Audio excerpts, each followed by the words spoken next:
په عموم کې د مشرتابه نه مننه چې د سمت شمال ولسونو ته یې دومره یو ستر سهولت جوړ کړ، دومره یو غټه پروژه یې په لاره واچوله. بالاخره د سالنګونو ټونل تکمیل شو، ګرارۍ تکمیل شولې، پاتې سړک کار به انشاءالله کال ته شروع شي چې دوی د 82 کیلومتر سړک قرارداد کړی دی اسلامي امارت، او نو انشاءالله هغه به هم شي. دا یو زیری دی د سمت شمال ولس لپاره. 8 کلونو کې په دې لاره زم تللم راتللم، ولې دا ځلې چې ګورو یا دغه اسانتیا چې برابره شوې ده د ولسونو ته،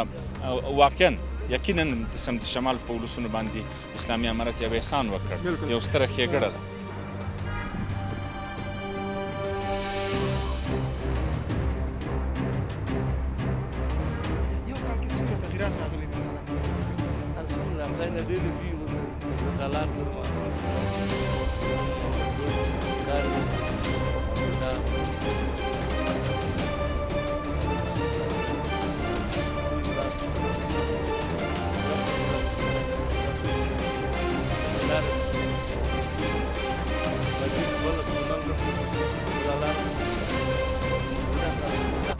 ورځ تر بله د دې لپاره کوشش روان دی چې افغانستان ټول سړکونه جوړ شي، په ټولې ملي پروژې او چې کوم مسلطي غاټه لارې دي انشاءالله افغانانو اوس د دې لپاره ټول ملت او عمارت یو شوي دي، کلک هوډ یې کړی دی.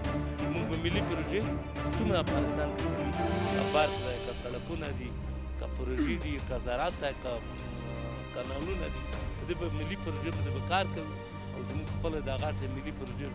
په کار واچوي، افغانانو ته به کار پیدا شي، بله خوا ته به افغانستان آباد شي، بله خوا نه به موږ د خپل ملت